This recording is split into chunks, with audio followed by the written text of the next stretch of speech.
Bonjour et bienvenue sur le podcast d'Elle en Mayenne. Ça y est, on débute les épisodes de l'été. Aujourd'hui, je suis très heureuse de vous retrouver pour vous partager l'épisode enregistré avec Roaïda.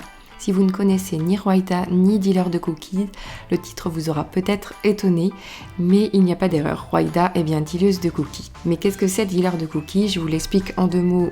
Même si Roaïda le fera mieux que moi dans cet épisode, c'est un concept qui permet à des personnes isolées, précaires, de réaliser et de vendre des cookies pour favoriser leur insertion et à terme ouvrir un salon de thé un petit peu particulier. Mais ça, vous allez le découvrir dans l'épisode. Mais ce n'est pas non plus n'importe quelle recette de cookies, mais celle de Roaïda qui a créé il y a quelques années Mrs Cookies.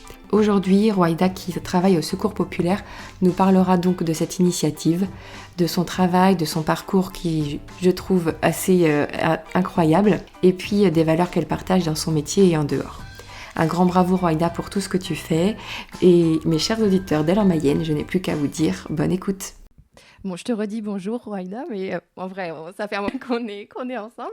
Donc bonjour, merci de m'accueillir du coup au secours populaire et puis de m'accorder un petit peu de ton temps qui est très précieux. Je m'en rends compte là aujourd'hui. Je commence toujours les interviews d'Elle en Mayenne par une petite présentation. Est-ce que tu veux bien nous dire quelques mots sur toi ? Bonjour, en effet. Merci en tout cas de m'avoir proposé ce temps. Donc Roaïda, j'ai 42 ans. Je suis maman de 3 enfants. Je vis en Mayenne, à Laval plus précisément. Voilà. Et je suis de profession, on va dire, coordinatrice départementale du Secours populaire de la Mayenne. C'est tout bon. Merci beaucoup pour cette petite présentation. Donc tu disais aujourd'hui ton activité se situe au niveau du Secours populaire, mais est-ce que tu peux nous dire si tu as toujours fait cette activité ? Bon, moi je connais je connais la réponse, mais pour ceux qui ne te connaissent pas, est-ce que tu peux un petit peu nous expliquer ton parcours ? Et puis surtout, ce que je trouve intéressant, c'est de savoir pourquoi aujourd'hui tu es au Secours populaire et qu'est-ce qui t'a fait en fait arriver ici, qu'est-ce qui te donne envie de travailler là ?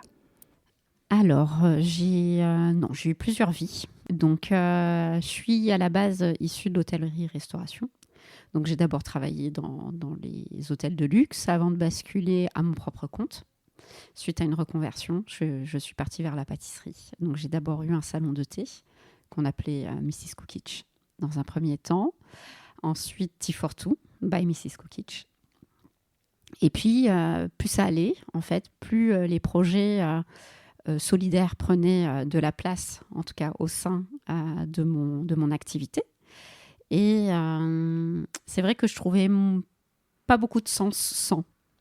Et donc à un moment, j'ai pris la décision de plutôt basculer vers le social afin d'approfondir plutôt mes connaissances là-dessus et pouvoir en finalité rejoindre mes 2 passions qui sont celles de la pâtisserie et le côté social que je souhaitais développer. Donc je suis partie en tant qu'animatrice à la Porte Ouverte, le lieu d'accueil de jour pour les personnes sans domicile fixe à Laval. Je suis devenue coordinatrice au sein même de l'association. Et puis après, je suis venue au Secours populaire où je suis coordinatrice animatrice départementale. Donc voilà le parcours. J'ai le souvenir, effectivement, donc j'étais une cliente de ton salon de thé.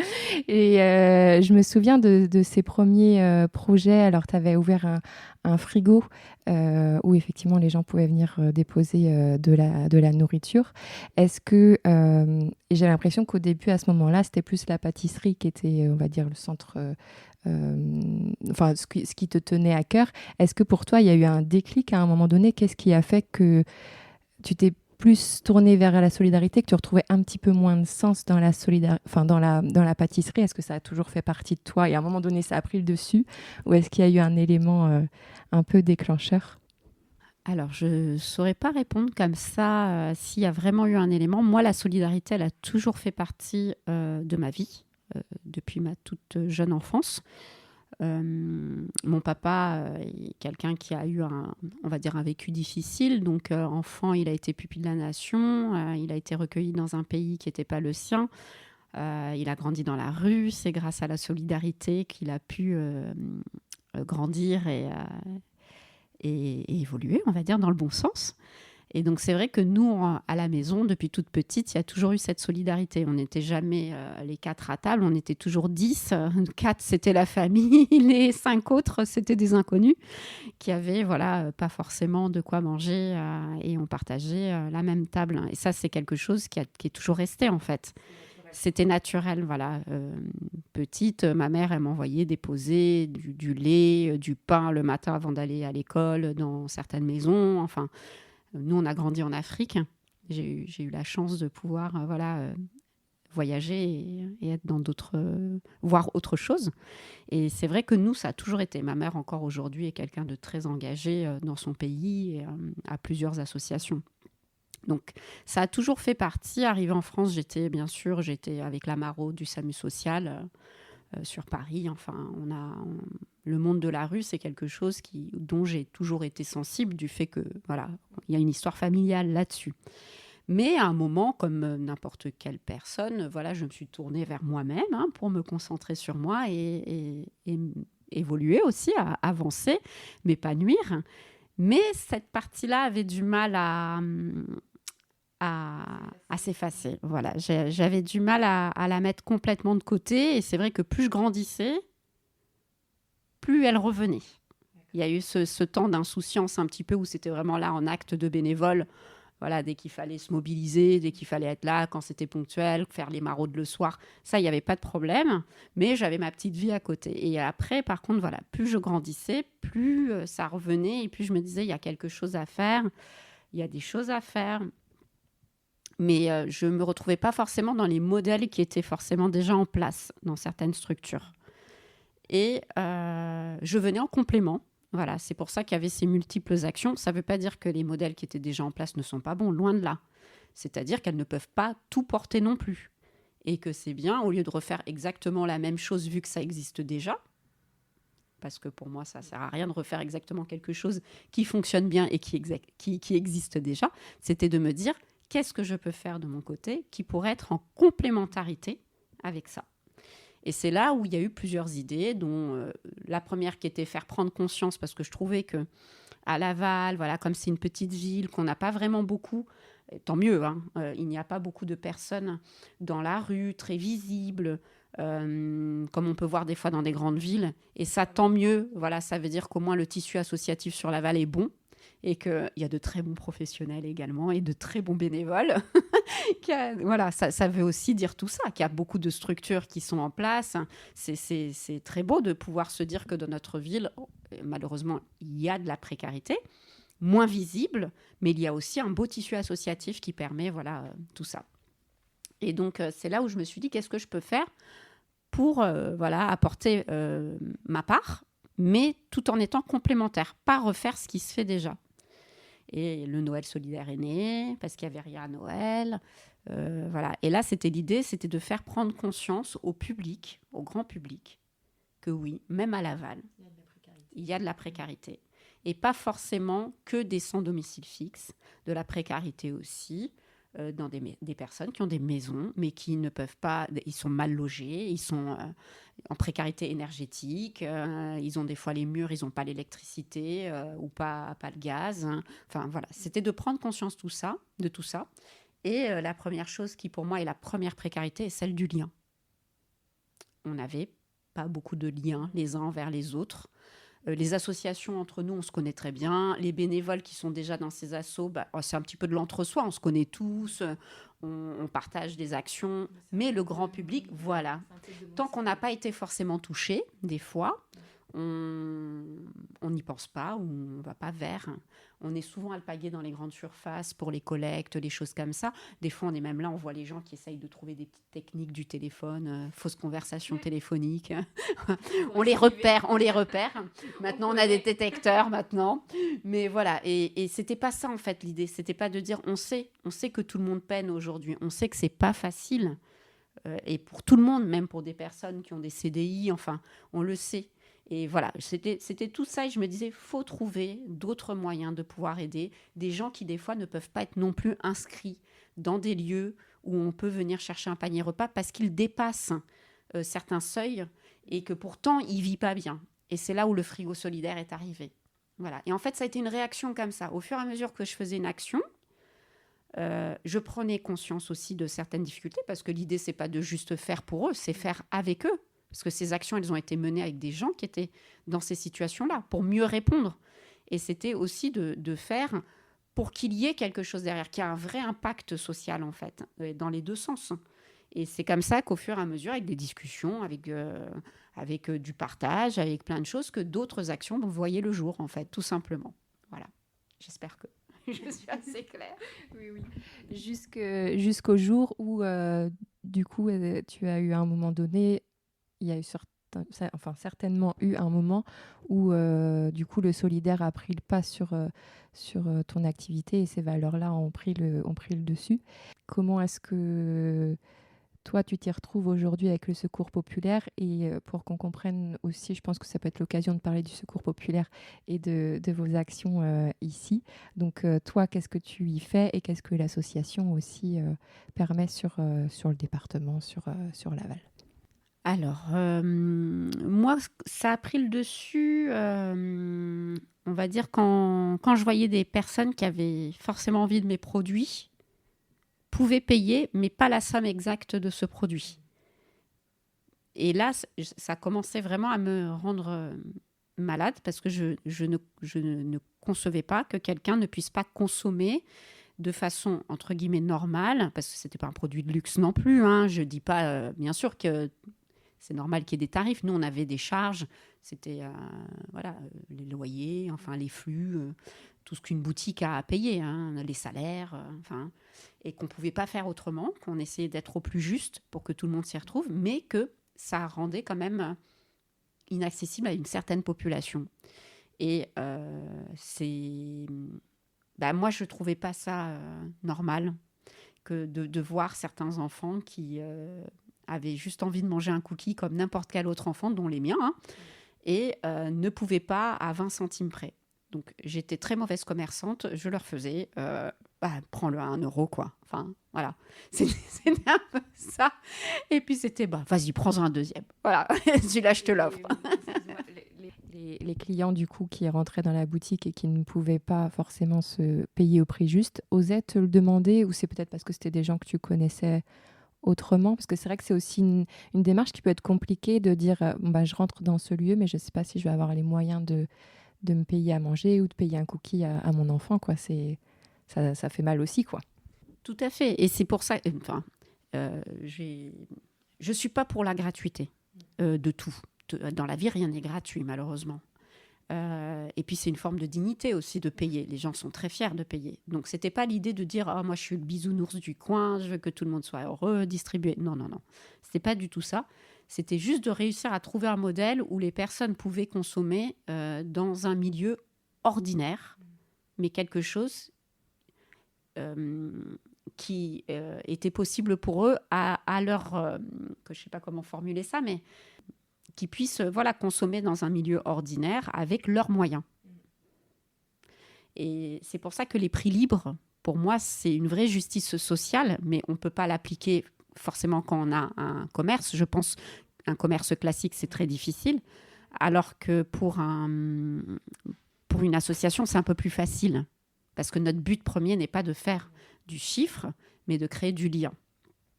Donc, c'est pour ça que Dealer de Cookies a vu le jour. Je reviendrai sur Dealer. Mais voilà. Et en fait, moi, pour revenir à la question, c'est tout simplement... Les enfants sont très spontanés. Moi, c'est ce que j'aime chez les enfants, c'est que c'est très spontané. C'est « Oh, mais j'ai que 1 euro !» Et puis, ils sont là en train de compter leurs pièces orange, leurs pièces jaunes et tout. Et je recomptais avec eux. Je disais « Regarde, tu me donnes ça, moi, je te donne le cookie. T'as bien vu, c'est pas le bon prix, mais voilà. Je suis contente qu'ils te fassent plaisir et que tu prennes un bon goûter. » Parce qu'il y a ça aussi derrière, c'est qu'on sait que les personnes en précarité, malheureusement, vont être susceptibles d'avoir plus de maladies, développer plus de maladies, que ce soit au niveau des dents, que ce soit au niveau de la santé, par rapport à la malnutrition, parce qu'ils ne vont pas se nourrir de la même façon. C'est tout ça, en fait. Hein. Et c'est vrai que au lieu de payer un cookie, c'est sûr, à 2 euros, avec 2 euros, ils ont un paquet de biscuits complet, 200 grammes. Sauf que qu'est-ce qu'il y a dedans, quoi? Qu'est-ce que le gamin il mange? Donc je dis pas qu'il faut arrêter de consommer tout ça, mais de temps en temps, c'est bien aussi de se faire un petit plaisir. Puis ça évite la frustration, que ça soit pour les enfants comme pour les parents. On se rend pas compte de l'impact en tant que parent de se dire qu'on n'est pas en capacité de pouvoir offrir à ses enfants. Et tout le monde n'est pas feignant, en fait. Il faut arrêter de croire ça. Il y a des gens qui sont dans des situations, elles n'ont pas choisi. Aujourd'hui, on leur demanderait de pouvoir accéder à autre chose. Ils le feraient en courant, quoi. C'est juste ça, c'est d'arrêter les raccourcis, en fait. Et le frigo solidaire a aidé à avoir des discussions, ce qui m'a permis, des fois, d'aborder les choses différemment. Parce que le frigo solidaire, ce n'était pas pour les gens précaires. Le frigo solidaire, c'était pour éviter l'anti-gaspi.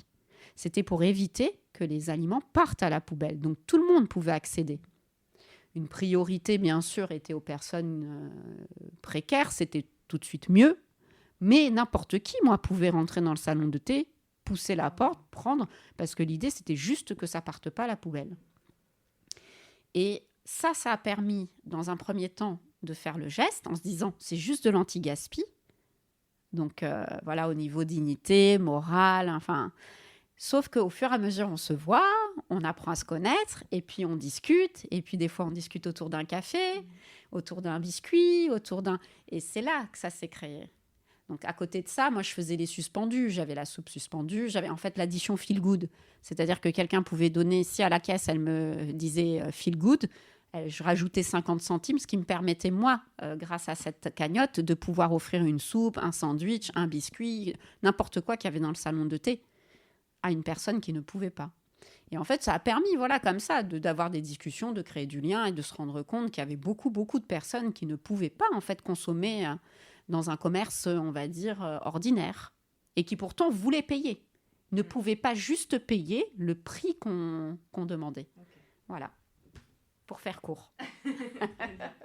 Donc, je n'ai pas parlé du Secours Pop, qui est mon travail. J'ai plutôt parlé de mon engagement à côté des associations dans lesquelles je fais mon bénévolat. Mais le Secours populaire, en fait, ça a été, on va dire, la partie plutôt travail, où je mets en place des actions pour les personnes qu'on accueille ici au Secours populaire, les personnes fragiles ou en précarité. Mon rôle, c'est de mettre en place des actions telles que l'accès aux vacances pour tous, l'accès à la culture pour tous, l'accès aux droits pour tous, aux aides administratives, l'aide à la rentrée scolaire pour avoir des fournitures. En fait, essayer d'apporter au maximum aux familles qu'on peut accueillir, les aider sur le quotidien, en fait, pour que ces enfants puissent avoir, ces familles puissent avoir une vie ordinaire, en tout cas. Dans la coordination, c'est coordonner aussi les actions qu'on peut mettre en place tout au long de l'année, qui sont les grandes ventes pour faire rentrer des fonds. Parce que bien sûr, rien ne peut exister. Tout ce que je vous cite là, ça ne peut pas exister s'il n'y a pas de fonds. Hein. Ça, malheureusement, c'est le nerf de la guerre. Et c'est grâce à nos actions qu'on peut offrir tout ça à côté. Et du coup, on fait aussi l'accès à l'éducation populaire. Enfin, on fait les cours de soutien scolaire, les cours de français. Enfin, c'est très, très large ce qu'on fait. Hein. On nous localise très rapidement, on nous identifie, très rapidement sur l'aide alimentaire, vestimentaire, point. Pas du tout. On a tout un volet social à côté qui est bien plus développé que ça. Et l'idée, c'est juste de faire appliquer les droits humains et d'apporter une vie ordinaire à tous, tout en quand même prônant l'émancipation, parce que chez nous, on pratique très rarement la gratuité, sauf quand la situation se présente. Autrement, il y a toujours une toute petite participation, même si elle est infime. Et c'est là-dessus que je me retrouvais. Voilà, je trouvais qu'au Secours populaire, pourquoi plus le Secours populaire qu'une autre asso, il y avait quand même des valeurs qui correspondaient plus à mes valeurs personnelles, qui font que je me suis retrouvée dans ce travail. Voilà. Alors j'ai deux questions qui me viennent. Je les pose, mais elles n'ont rien à voir, mais c'est pour qu'elles ne partent pas de mon cerveau. J'avais une question, c'était est-ce qu'en venant travailler ici, toi qui as toujours été dans des associations, qui as toujours été dans la solidarité, est-ce que tu as découvert autre chose? Est-ce qu'il y a des choses, d'autres valeurs qui sont rajoutées ou est-ce que tu as découvert d'autres choses sur toi ou sur le public? Et la deuxième question que j'ai, c'est est-ce qu'au niveau de la Mayenne et de Laval, et tu disais tout à l'heure que c'était important que les gens se rendent compte qu'il y a de la précarité, est-ce que tu sens que c'est un territoire qui peut être en difficulté, où il peut y avoir quand même pas mal de personnes en difficulté? On pourra reprendre l'une puis l'autre. Parce que J'essaye de retenir. Alors, la première, c'était ce que ça m'a apporté. Moi, j'ai découvert des nouvelles choses parce que moi, j'ai toujours été dans la solidarité, mais j'étais vraiment avec un public vraiment à la rue. Là, c'était vraiment quelque chose de très difficile. On parlait beaucoup, malheureusement, de la prostitution. J'étais avec on va dire, la très grande précarité.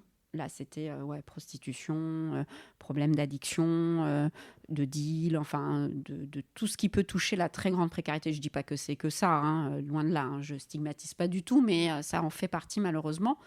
Avec en plus tout le temps des urgences à gérer. Tout le temps, parce que c'était, une fois qu'on est à la rue, c'est pas la même chose quand même. Il y a un palier avec quand on a un domicile quand même fixe, mais qui a quand même des difficultés. Ce n'est quand même pas du tout la même chose. Ce que j'ai découvert du coup ici, parce que moi qui avais toujours travaillé dans l'urgence, avec les urgences, avec de la très grande précarité, ici j'étais plutôt sur d'autres problématiques, parce que je me posais toujours la question de mince, qu'est-ce qu'on a pu louper pour que cette personne, on n'arrive pas à la capter avant qu'elle se retrouve à la rue. Moi, ça, c'était tout le temps ma question. Je me disais, oui, il y a un palier avant quand même. Et bon, il y a des fois les personnes qui font et c'est humain, hein, c'est pas, je leur reproche rien, mais parfois font l'autruche parce que c'est tellement difficile. C'est tellement dur de se dire qu'on va perdre son logement et tout. Il y a des fois un moment de sidération, je pense, où la personne ne veut même pas voir et paf, d'un coup, elle n'a pas demandé de l'aide assez rapidement ou elle n'a pas eu les bonnes personnes en face ou pas les bons numéros ou tout simplement, oui, elle cachait, elle ne voulait pas parce qu'on n'imagine pas se retrouver à la rue. Enfin, c'est violent. Et comment on va annoncer aux enfants, comment on va le dire à la famille, il y a c'est extrêmement... Moi, on est loin d'imaginer, vu que on a, pour ma part, la chance que ça ne me soit pas arrivé. Je le souhaite à personne, mais ça peut arriver à tout le monde. Et donc, il ne faut pas juger là-dessus. On ne sait pas comment on réagirait si ça devait nous arriver. On peut juste se dire qu'on est chanceux aujourd'hui de ne pas l'avoir vécu et on espère ne pas le vivre. Voilà. Mais je me posais toujours cette question. Je me disais, mais zut, mais à part peut-être si la personne a eu un temps complètement off pour réagir, ce qui est tout à fait humain, j'imagine, qu'est-ce qui a pu être loupé pour ne pas qu'on maintienne au moins le domicile? Parce que pour ma part, c'est très difficile, une fois qu'on a tout perdu, de devoir refaire toutes les démarches, ravoir le domicile. Parce que c'est très facile de dire, il n'a qu'à aller bosser, il pourra payer son loyer. Comment on travaille quand on n'a pas où brancher son téléphone pour avoir un réveil? Ou aller prendre une douche quand on sort du travail ou avant d'aller au travail, quand les lieux d'accueil de jour ont des horaires, ce qui est normal, mais qui ne correspondent pas à notre lieu de travail. Je peux vous en donner 20 000 des bonnes raisons de ne pas pouvoir travailler lorsqu'on n'a pas un domicile fixe. Et que je trouve que c'est prendre le problème à l'envers, de commencer à dire à quelqu'un, va travailler pour payer ton logement, pour pouvoir sortir de la rue, alors qu'il ne pourra même pas, en sortant du travail, se dire, je vais dormir où? Je vais aller me reposer où? Je vais manger où? Et on ne se rend même pas compte de tout ce que ça demande comme effort pour ceux qui le font, parce que j'en connais qui le font, et je leur tire mon chapeau, parce que je ne suis pas sûre, moi, que j'y arriverai. Et c'est ça qui est difficile. Et c'était cette question-là. C'était de me dire, là, tu vas être face à un public qui a eu un accident dans le parcours. Moi, j'accueille pas le public à mon poste. Moi, c'est plutôt de mettre en place des choses. Ça me permet d'avoir d'autres discussions, de pouvoir, quand je les accueille sur des animations ou de la mise en place de séjours ou d'activités pour les enfants, d'aider à l'inscription pour aller au conservatoire ou autre, d'avoir des discussions avec ses parents et des fois de pouvoir relever des difficultés. Et là, leur permettre plutôt de pouvoir avoir le bon interlocuteur en disant, si vous appelez à tel endroit, vous allez peut-être avoir une aide pour à ma petite échelle, éviter que ces personnes se retrouvent à la rue parce que je sais que le chemin inverse est bien plus difficile. Avoir au moins un lieu stable où on a sa famille, où on peut rentrer le soir, c'est toujours quand même plus confortable que de tout perdre et de redémarrer à zéro. Voilà. Je ne sais pas si j'ai bien répondu. Oui, si, c'était très bien. Et du coup, la deuxième question, c'était sur le public. Donc là, toi, tu es plus sur Laval. Le public mayennais. Je suis quand même départementale, dans le rôle, le mot coordinatrice départementale, c'est parce qu'il y a aussi, on a des comités à l'extérieur. Et donc, en effet, j'ai découvert aussi, finalement, les zones blanches, comme on peut appeler, parce qu'au Secours populaire, on a fait quelque chose, ma collègue et notre secrétaire général, monsieur Leboine, avaient fait une enquête sur le terrain au moment du Covid. Ils avaient relevé quand même, parce que le Covid a quand même émergé, accentué en plus tout ça.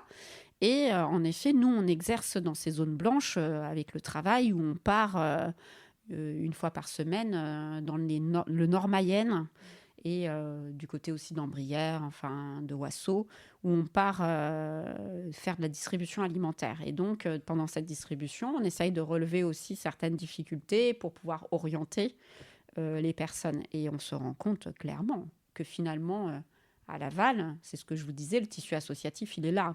Les personnes ont suffisamment, on va dire, s'ils rencontrent la bonne personne, ils peuvent très rapidement rentrer dans la boucle et être bien suivis. Dans les zones blanches, attention, au niveau rural, la précarité, elle est bien présente. Et c'est exactement ce que je disais au départ. Il y a la précarité du lien, déjà rien pour commencer. Celui qui n'est pas véhiculé, mais alors au secours, pour lui, ça en devient une catastrophe. Même pour aller chercher de l'aide alimentaire, ça en devient difficile. Parce que comment il fait pour venir de son petit bourg à là où parce qu'on ne peut pas aller dans tous les bourgs forcément. C'est très, très compliqué. Donc oui, en milieu rural, malheureusement, il y a de la très grande précarité, celle du lien et aussi pécuniaire et bien d'autres. Mais heureusement qu'il y a des associations, encore une fois, il y a des municipalités, il y a quand même encore une fois des personnes qui se mobilisent là-dessus. Ils sont généreux, les Mayennais, quand même. C'est très bien, puis c'est important effectivement de rappeler tout le travail qu'il y a derrière, mais comme tu disais aussi de l'expliquer qu'il peut y avoir de la précarité sur notre département et qui n'est pas forcément visible par tous et tout le temps. Et voilà, on ne va pas parler politique là, mais voilà. Mais oui. Ma question va maintenant porter par rapport à dealer de cookies. Donc, j'aimerais savoir un petit peu comment le concept est né. Bon, après, tout ce qu'on a dit avant, je pense, explique aussi pourquoi tu en es arrivé à monter ce projet-là. Mais donc, voilà, je voudrais que tu nous expliques le pourquoi et comment ça se passe. Et puis, voilà, qu'on puisse savoir comment acheter des cookies solidaires. On peut les appeler comme ça aussi. Ouais. Je trouve ça très bien.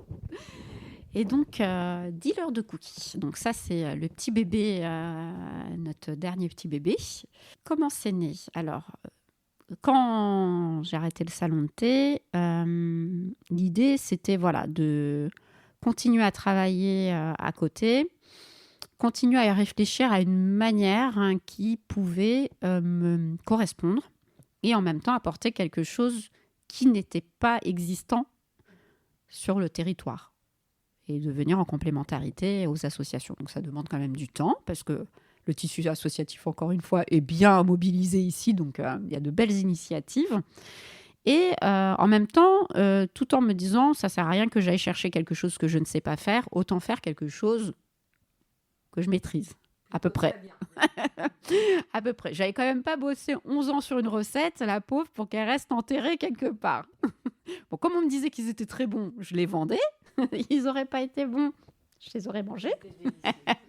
Merci.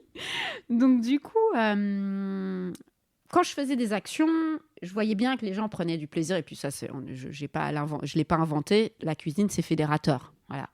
On aime bien, on partage, on rigole, on se dispute dans une cuisine, on se réconcilie dans une cuisine, on se passe des secrets dans une cuisine. Enfin voilà, il y a tout cet aspect-là quand même. Et puis, j'aime bien le dire, c'est mettre la main à la pâte, ça soigne, quoi. On est là, on se défoule. Allez, vas-y, malaxe sa pâte, ça va te faire du bien.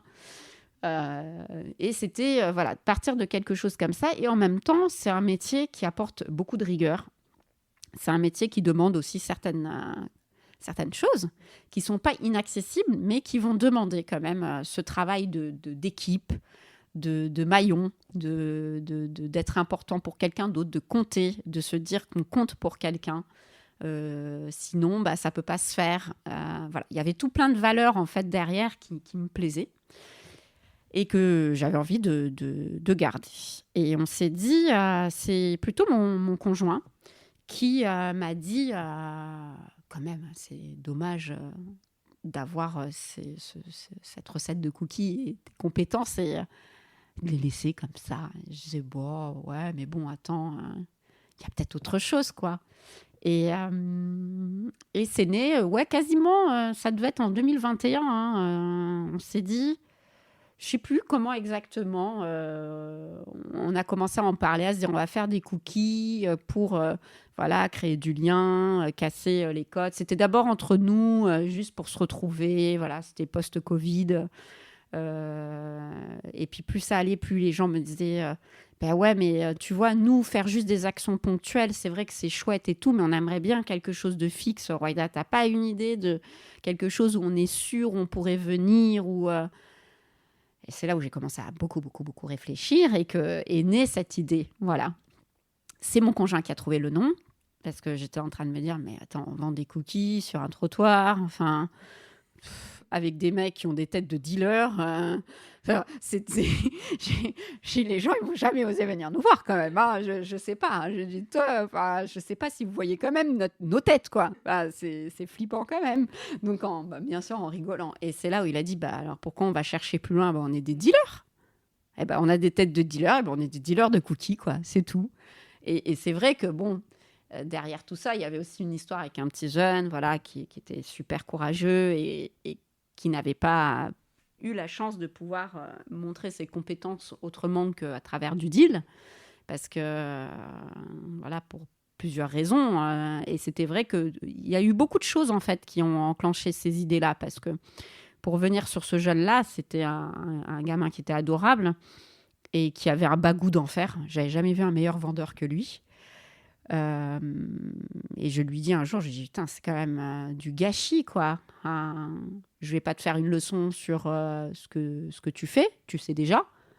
Puis tout le monde te le dit, donc ça sert à rien que je te répète quelque chose dont tu es conscient. Par contre, ce que j'espère que tu sais, c'est que tu as vraiment du talent pour la vente.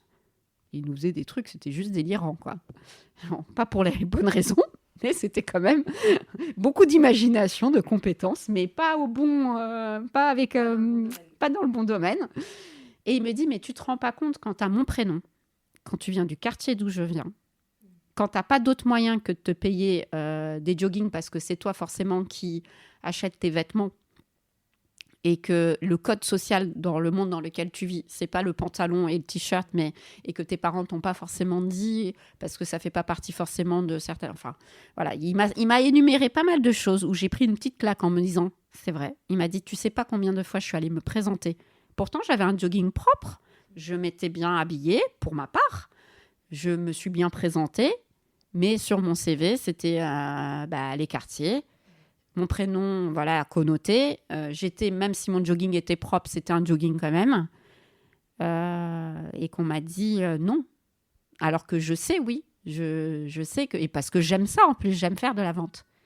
Et c'est tout ça, en fait. Je me suis dit, c'est vrai qu'on ne se rend pas compte des fois des personnes qui n'ont pas les moyens, forcément, de pouvoir avoir la bonne tenue. On ne leur a pas forcément dit aussi.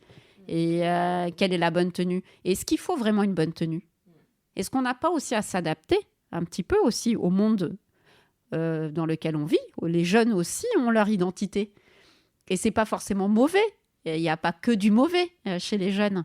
Enfin, moi, je sais que je suis beaucoup entourée par les jeunes, par ce projet-là aussi, parce qu'ils leur parlent et parce qu'ils se sentent écoutés. Et parce que pour moi, un beau jogging propre, choisi avec goût, c'est une tenue. C'est juste une tenue avec un code vestimentaire qui vient de la street. Mais qu'est-ce que ça change, en fait, si la personne se présente bien, parle bien, a de la volonté? Est-ce que c'est mieux qu'un jean chemise avec quelqu'un qui va rien faire, qui va être là debout comme un petit drapeau, on va le confondre avec un meuble, enfin... Voilà, tout dépend comment on voit les choses. Moi, je sais que la jeunesse, il y a du bon, il y a du moins bon, mais on n'a pas à se braquer, en fait. Je pense que les jeunes, il y a quelques années, on va dire dans les années 70, il y a eu certainement ce même problème. Les cheveux longs, les jeans pas de def, les talonnettes. Je suis pas sûre, voilà. C'est juste qu'on n'était pas sur la même époque. Il n'y avait pas les téléphones, il n'y avait pas les réseaux, ça n'allait pas aussi vite que maintenant. On parle... que ça accentue au niveau de la violence. Je ne suis pas sûre, c'est juste que ça se véhicule différemment, on le voit différemment, il y a les médias, enfin, il y a des choses qu'il n'y avait pas avant. Je ne suis pas convaincue, moi, j'aime pas voir ce tableau qu'un tableau noir. Voilà, c'était avant, c'était comme ça, les choses évoluent, il faut évoluer avec.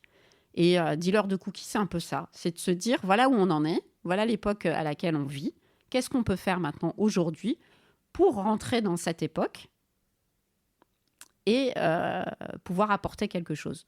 Donc, on a une solidarité qui est même instagrammable. On essaye de faire en sorte que nos cookies soient beaux, sexy, pour être pris en photo et être mis sur les réseaux. Est-ce que tu peux nous dire qui fait les cookies et comment... Alors, le but principal, normalement, c'est que les cookies soient faits par des personnes en grande précarité. Actuellement, n'ayant pas de local, c'est très compliqué de pouvoir le mettre en place. Donc, c'est principalement une équipe de 2-3 personnes.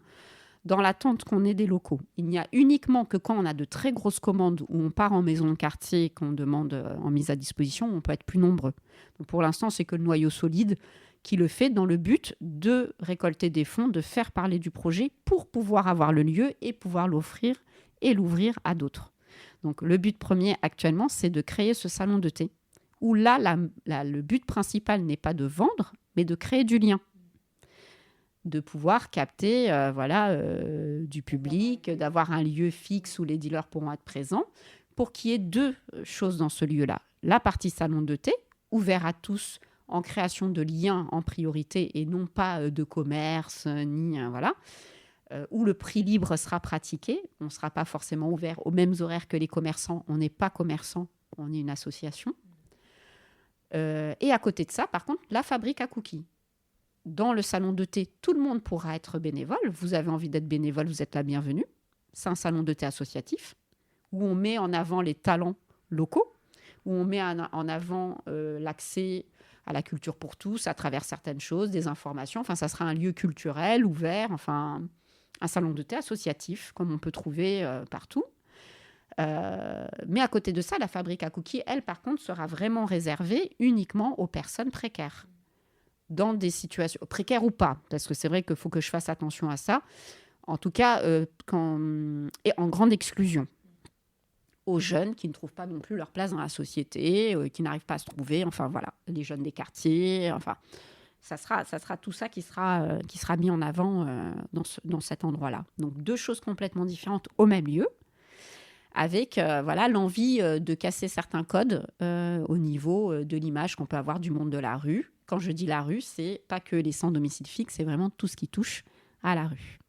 Ouais. Donc la fabrication se fait par les dealers de cookies, qui sont du coup des personnes en grande exclusion. Au-delà de qui les fabrique et pour qui et pourquoi, l'idée était venue de se dire, le modèle actuel, et ça aussi mon poste de travail m'a fait prendre conscience de tout ça, de se dire que des fois les modèles qui existent actuellement de dons commencent à être en difficulté. On voit bien que les gens sont sursollicités des fois par rapport aux collectes, qu'il y en a de plus en plus. Si ce n'est pas pour les êtres humains, c'est pour les animaux, que c'est la seule façon qu'on a trouvé de pouvoir faire entrer des fois des fonds des denrées ou autres. Je me suis dit, qu'est-ce qu'on pouvait faire pour quand même, parce qu'il faut des fonds, pour faire vivre un projet, pour payer un lieu, les flux, enfin ça voilà, tout en mettant en avant quand même la cause, leur apporter quelque chose à eux, pour que ces personnes en grande exclusion puissent, ou en exclusion tout court d'ailleurs, puissent exercer, et que ça ne change pas le quotidien. Et c'est là où je me suis dit, le lien il est là, c'est qu'on va innover, on va changer la façon de pouvoir faire un don, ça va être un don direct. C'est-à-dire que nous, on va fabriquer. Donc ça va vous apporter quelque chose à ceux qui fabriquent, d'avoir du temps, d'être en collectif, de faire quelque chose, de faire naître des vocations, enfin bref, tout ce que ça peut apporter. Et à côté de ça, pour la personne, ça ne lui change rien de son quotidien. À part qu'elle devient un super-héros, parce qu'en faisant cet achat, qui est un achat simple, elle se fait plaisir, elle rentre dans n'importe quelle boutique où elle irait chercher des cookies de n'importe quel endroit. Donc elle, dans son quotidien, ça ne lui change rien, alors qu'elle change le quotidien de quelqu'un. Et c'est là qu'elle est l'innovation sociale, c'est que sur un geste simple du quotidien, vous faites un don. Voilà. Super. C'est ça, dealer de cookies. Merci beaucoup, Roaïda. On va peut-être s'arrêter là parce que je sais que tu es pas mal prise. Je pose juste 2 petites questions en fin d'épisode. La première question, c'est quel est ton endroit préféré en Mayenne? Un lieu coup de cœur qui reflète ta Mayenne. Ben moi, c'est la Périne. J'adore le jardin de la Périne. J'ai une histoire particulière avec le jardin de la Périne et surtout les petites marches sur le côté. Et j'aime beaucoup cet endroit. Et la deuxième question que je pose à mes invités, c'est quelle est la personne que tu souhaiterais entendre au micro d'Elle en Mayenne? Donc le seul critère, c'est qu'il faut que ce soit une femme mayonnaise. Eh bien, j'aimerais bien entendre Myriam Clavreul, qui est championne en handi canoë, toute catégorie, qui a été marraine, je l'ai sollicitée pour être marraine à la chasse aux œufs du Secours Pop et j'ai découvert une très belle personne et donc j'aimerais bien l'entendre, en effet. Super. Eh ben, merci beaucoup pour toutes ces réponses et puis vraiment merci pour tout ce que tu as pu dire. C'était enrichissant et je pense que ce sera un épisode très intéressant. Donc merci beaucoup. Et puis donc si vous voulez retrouver les cookies de Roaïda et puis de plein de belles personnes qui les fabriquent, il faut aller sur la page donc, de Dealer de Cookies. Voilà, merci. Merci beaucoup.